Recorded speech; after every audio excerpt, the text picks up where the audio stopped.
That on? Oh man, it sure looks better when when I turn my microphone on.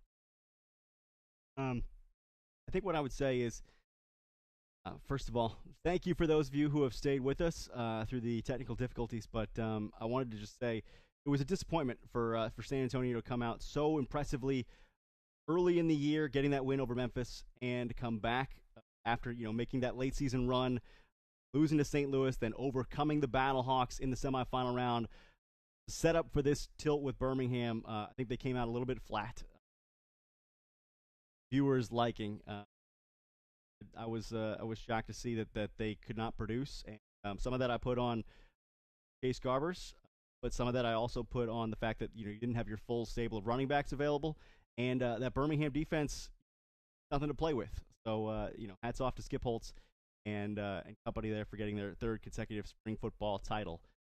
That's not why we're here today, but that needs to be recognized in the course of, hey, this needs to be an event that people want to watch every year, and I recognize, it's never going to be the NFL necessarily, but you want it to be an event that gets appreciated, and I was disappointed at not the effort, but I guess the competitiveness, right? The level of competitiveness that the matchup lacked in that Sunday UFL title game, the first ever title game. Thomas lost to the Battlehawks, or lost to the Stallions, 25-0. So hopefully we will see better on those fronts. Now, this week obviously has been a big week for players signing with different NFL teams. They were allowed to sign with NFL teams starting on Monday, the day after the title game, and a few of them have already signed, so congratulations to those guys. Before that signing had been done, starting even last week, and I was a little delinquent with this, but I'd started making out a 26 under 26 list. What I meant by that was a list of the top 26 players in the United Football League, or basically like teams to watch, like priority free agents. And I determined that on a couple of factors, and I skewed it a little bit this direction, and I'll tell you which one it is. The guys who have been signed this week, I think some of them were on this list, certainly, and you'll see that here in just a second. But it was one of those things where I felt like if I went totally by grade or I went just by stats, those would be things where I think the most of the people watching the league get those things, right? So I felt like it was important for me to do a little bit of my own thing and try to have my own spin on it, my own evaluation on it, based on what I was able to see from the matchups that I saw with Memphis and also just a little bit of film watching, of course, the year. But so the qualifications I had were, one, I wanted to try and work off of good PFF grades. It didn't have to be sterling, didn't have to be like the best ever, although some of them certainly did have grades. But I think I tried to take the PFF grading with a grain of salt, especially I think when it comes to line play, where there were some things that I disagreed with. But I try to use that as a baseline for, all right, which guys perform well, and does that match?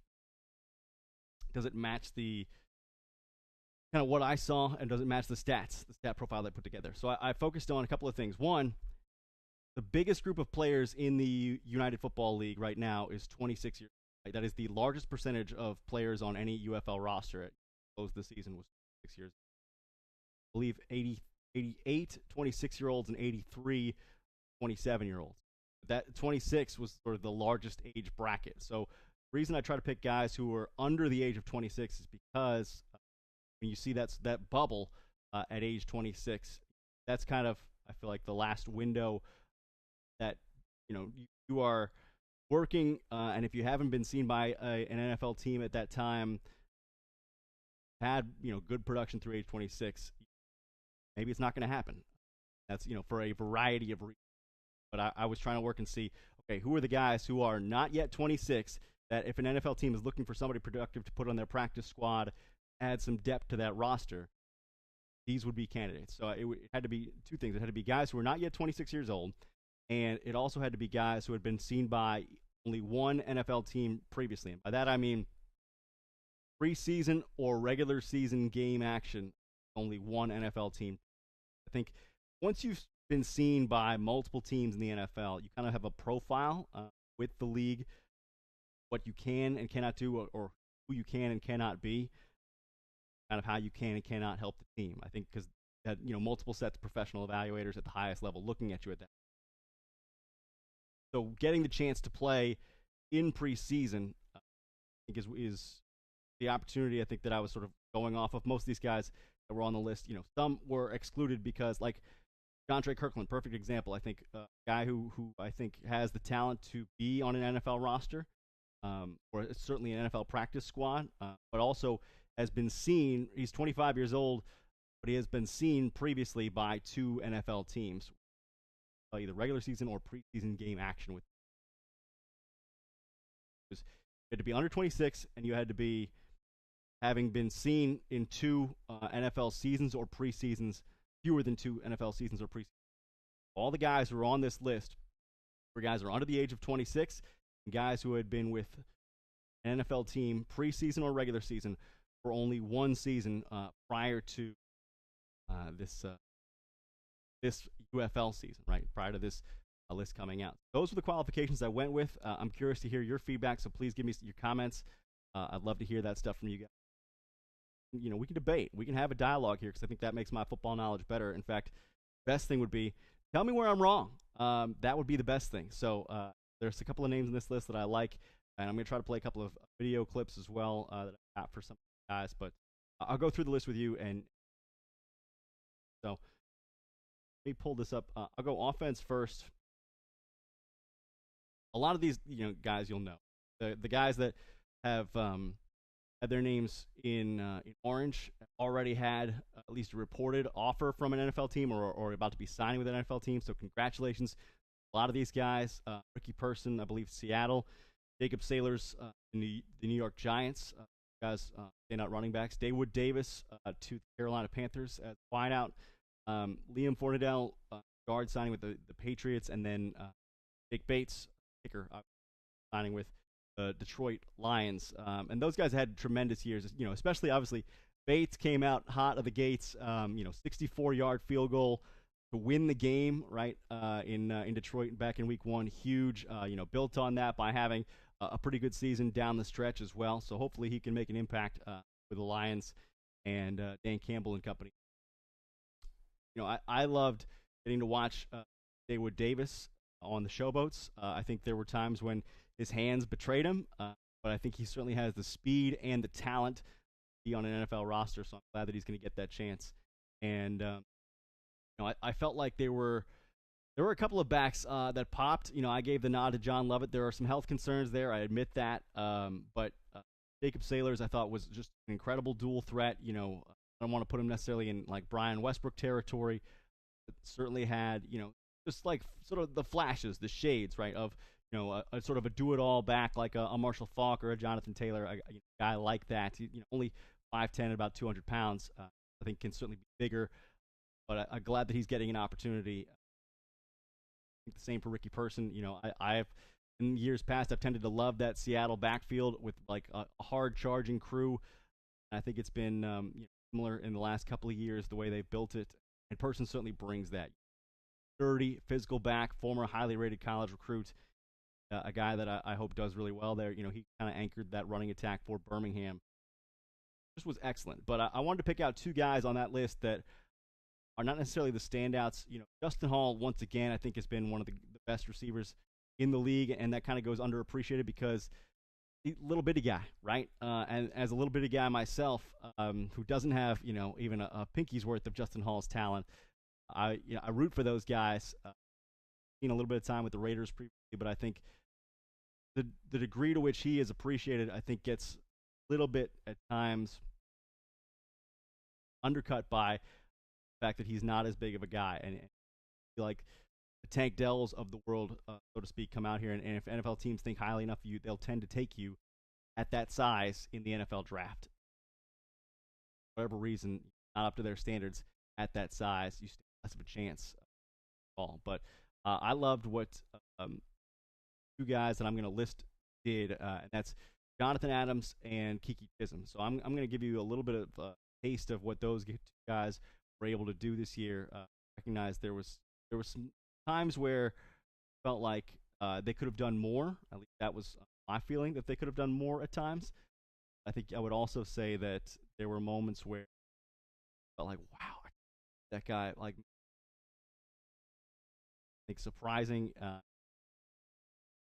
Boy, that is the a head scratching play in the sense that, like, why is this guy making this play here, and couldn't he make this play on Sunday? Right. So I thought that was one of the things that for me made me kind of have these two guys stick out just on my radar. So, look at Adams and Chisholm, both guys that I felt like were targeted a lot. And look, they're a certain type of receiver, right? So they are deep ball threats. And deep ball, jump ball threats more so. Contested catch guys.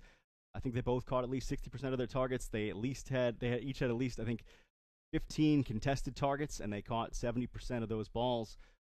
So these are guys with huge frames, 6'3" for Jonathan Adams, 6'5" for Kiki Chisholm. And they look like it, and I think that has helped them throughout their careers be reliable, especially when they can't get separation.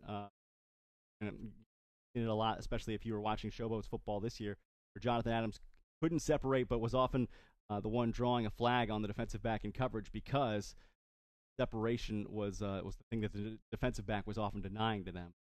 But I was pretty impressed with those two guys. I'll show you just a little bit of kind of what they brought to the table because I felt like they were worth seeing.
guys to get an opportunity for NFL action. I also wanted to point out a couple of guys on defense. I felt like, once again, these were guys that I think deserve an opportunity at the NFL level, even if it's on the practice squad, and have done enough to earn that. So defensively, tip of the cap to Jalen Redmond, who's already got a contract offer at the NFL level. I thought that was important because he got hurt early in the year. So knowing that and knowing that he was like on the shelf a little bit and wasn't going to be as productive as we thought, him going to the Vikings was, I think, cool to see, especially because he's one of the guys who's definitely got the resume, the pedigree, be someone who NFL people take a look at. Jalen Redmond, former high recruit, I think former 5-star recruit, and ended up this year as even in his limited action as the highest defensive lineman in the league grade-wise for ball focus. But had a good career, not a great career at Oklahoma. I think obviously had it been a great career, maybe it would have shown up differently draft-wise, but made an impact early in the season. Love getting to see him get the chance. The Minnesota Vikings. Thought he showed an incredible speed, I thought, from the defensive tackle position. Pretty impressive in terms of not a lot of guys at that position. Show that to you, but I saw him chase down guys, whether it was quarterbacks or whether it was guys in the I thought that was pretty impressive. I also wanted to pump up 2 guys on this list who have not been signed yet. Perhaps they will be signed. And by the way, another tip of the cap to Prince Emili, who got an offer from the Atlanta Falcons this week, I believe. I'm not sure if that's been confirmed, but I think it's been rumored. Put up the wrong slide. I should have actually. I'll tell you, there's one name on this list that maybe sticks out to you, goes against my qualifications, and it's in the linebacking core, Mike Rose, which has been incredibly highly rated, but has also been a guy who has been seen twice by NFL teams previously. Why he did not end up actually making this list for me. Had Jordan Mosley in place, but he was not one of the guys that I wanted to spotlight today. But I do think that that whole Iowa State contingent there, whether it's Hakeem Butler and Willie Harvey and Mike Rose in St. Louis, certainly brought that team a long way this year. Congratulations to Harvey for getting signed by the Dallas Cowboys. Hopefully, Mike Rose, Hakeem Butler will also delight the Cyclone faithful with signings of their own. The guy I wanted to point to actually is not a Division I player here, but I think showed at least the potential to be situational pass rush talent. That's Malik Fisher. I thought he was incredibly impressive as a guy who, coming out of Villanova, obviously you have to earn a little bit more respect. He had a really good year for DC. Thought he also did a really good job. I think he also got an opportunity for try out with the Baltimore Ravens a couple of weeks ago, and haven't heard anything since on that front. But certainly like a guy who I felt pops on the tape, and I felt like when you look at guys.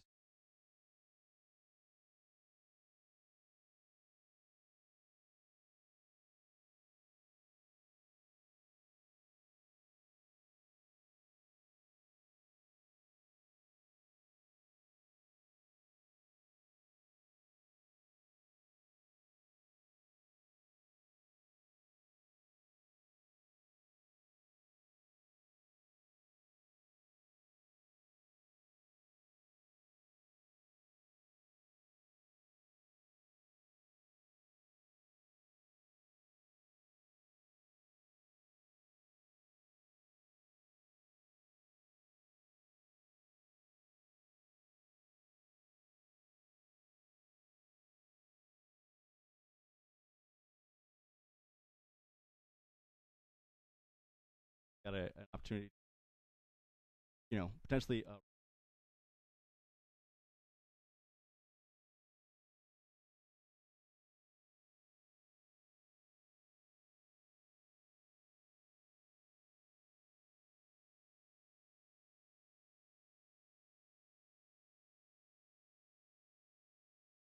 See if I can get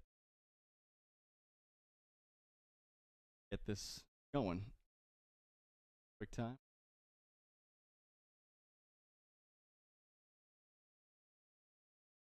I know, I'm new at this.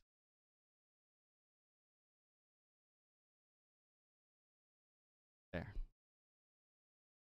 So he just right away. The speed at which he gets home, like right there, you saw the pass breakup. Like that's a pretty, I think, a special read because he's rushing to the outside. It seems intentionally, knowing that there's a receiver coming that way. He's not necessarily going for the quarterback. He's going to protect the outside and make sure there's not a run or a pass. But for him to make the impact that he did, I was actually surprised that his tackle count was so. Certainly made an impact on the likes of Chase Garber, McCarron, but he just is explosive. I think in the way that we usually talk about NFL tight ends. You see there, he forced the right tackle to false start because he was worried about his pressure. Very next play, tackle. I think it was Marlon or John in San Antonio. But Fisher to me was the guy who play after play, round after round, so to speak, get in there and bother offensive linemen to the point where would oftentimes give up their quarterback. Here, this is probably one of the weirdest, strangest angles to try and make a sack from, but he basically had to clothesline Garbers to get him down. See, here he just comes barreling off the edge, takes out McCarron, and not only that, swallows up the football as well. Just a play there. He's got NFL size. Some of these guys, you see him like maybe a little bit smaller than what you'd expect in the NFL level, but he's 6'3", I think 260. Looks like he's cut out for a poster. But a guy who I think clearly for a DC team that stayed in a lot of ball games with their defense, I think he was a big part of it, providing some pressure on that front. And by the way, part of this is to recognize the guys that you didn't get to see in the UFL playoffs, and this is one of them, right? You would have loved to, I think, have seen him put pressure on opposing quarterbacks in the UFL playoffs, but DC did not make it there. So that was a guy that definitely stuck out to me. I was pleased.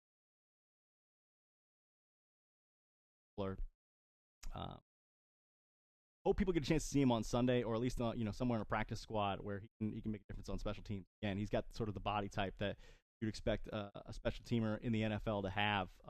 Guy running down there on kickoff, tight ends, linebackers, those guys who can cover a bunch of ground.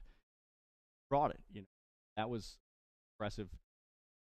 Able to get to the quarterback as often as he did, beat a couple of guys, and I still would have loved to see him make more plays. I'm not sure he's a guy you want to necessarily put in coverage often, at least certainly not in man-to-man, and not on drop into a flat, maybe quarterback spy if you trust him to cover that kind of ground. But me, I thought he was pretty strong on tape, and why he was list.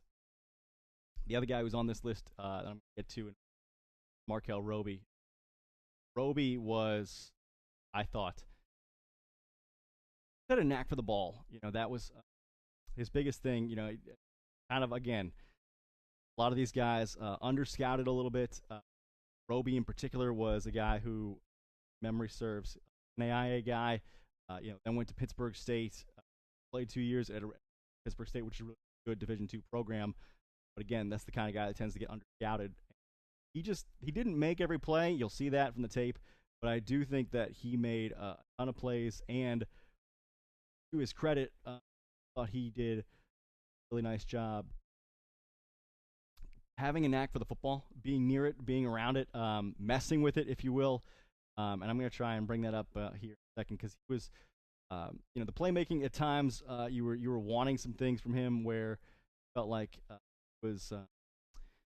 wasn't quite there with like opportunities that presented themselves to him. He was either he couldn't make the grab on like a potential interception, or he just didn't just quite show out play where he felt like he could have done a little bit more. So I'm interested to see whether or not he's able to potentially get an opportunity with an NFL team, because I thought extremely good, like somebody in your practice squad to be right, cover. In addition to that, thought could be a presence like on special teams once again. Like I know we keep hammering that point home. Not not the guy that wow you, but it puts together a lot of tape. So try and roll this and let. But again, here comes flying off the edge, forces the sack fumble. Right, not going to have a lot of those from your safety, but a guy I thought who had a really good coverage grade, especially I think in man coverage. Safeties are asked to do somewhat sparingly, but I think for him to be able to fly around, find the football, and kind of make a play on it.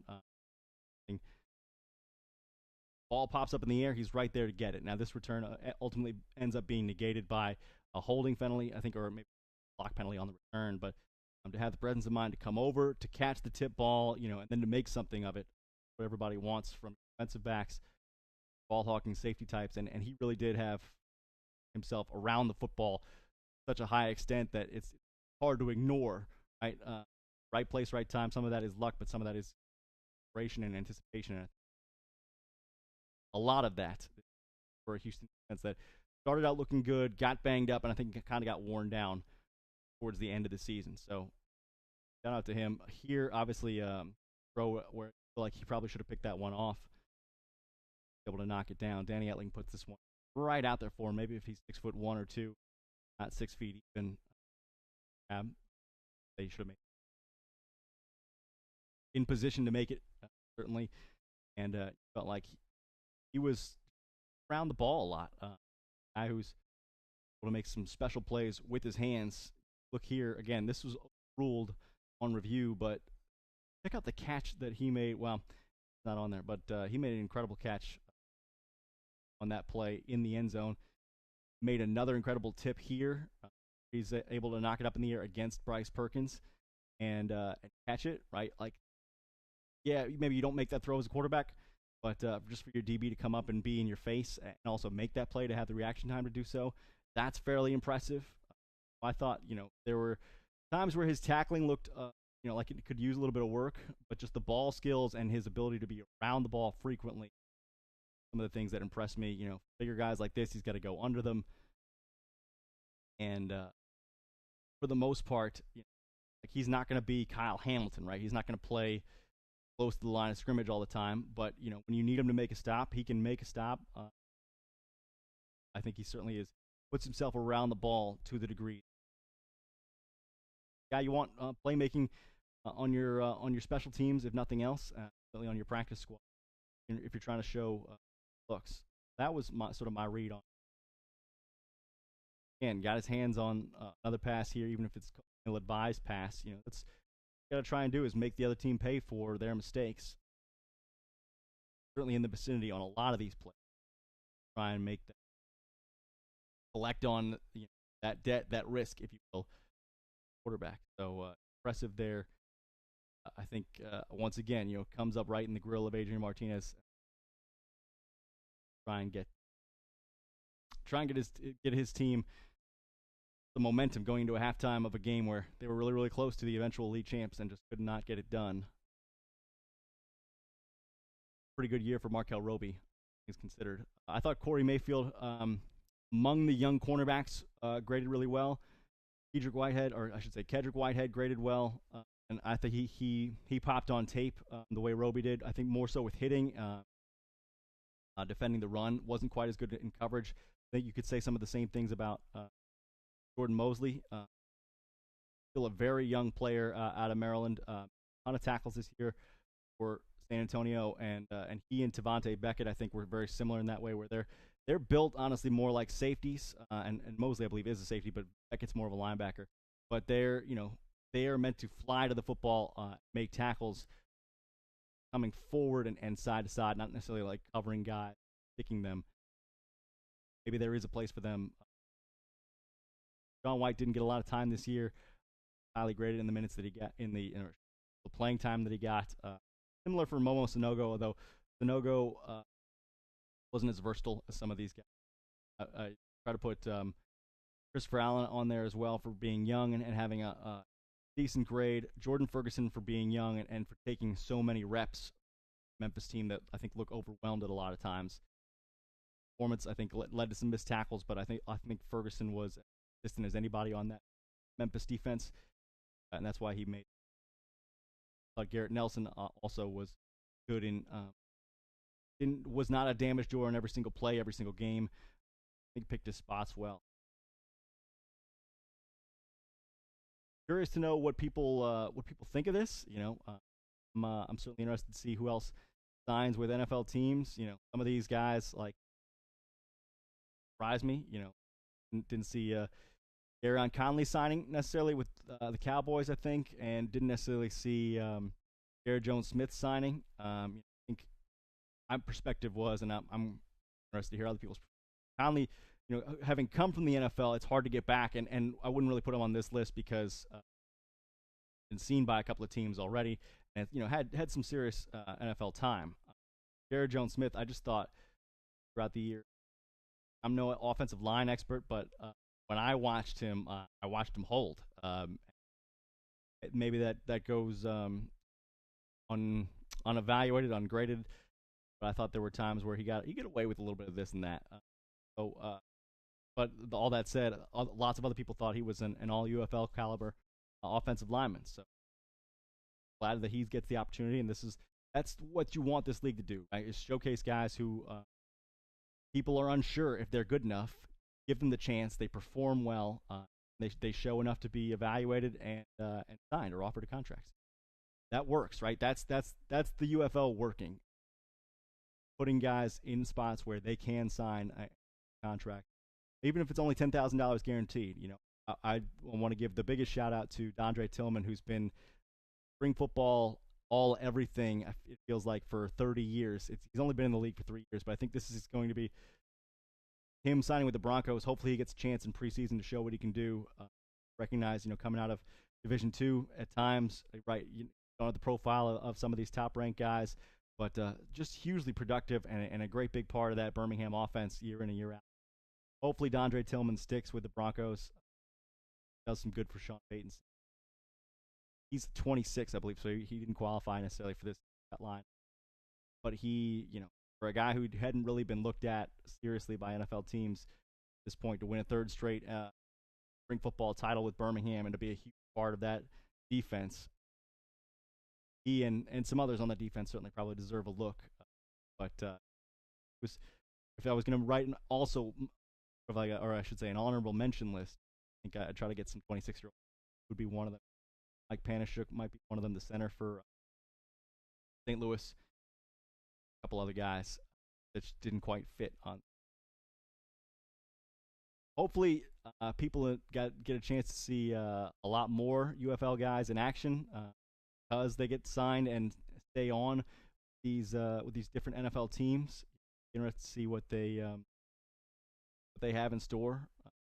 But if I miss somebody, please let me know, and I'd be happy to kind of engage a little bit debates. But I like talking UFL, and I think the UFL is here to stay. So I'm going to be interested to hopefully continue this discussion. This facet of it, other facets of it throughout not only 2024 but 2025, because I think people want to question whether or not the UFL is going to be around and what's it for, and why should I care? And the answer is, especially for places that don't have pro football, they have some other team available to them. I think it's awesome to see football played at this level. Get the chance to say, hey, I saw a guy before he actually did something. That's cool for, I think, people on local level. It's just a chance to see more football. These guys are working as hard as anybody. These coaches teaching the game not only to them but to us fans, because we get to see more of the game, more access to as well this time of year, and that levels things up a little bit in a way. College football kind of follow suit.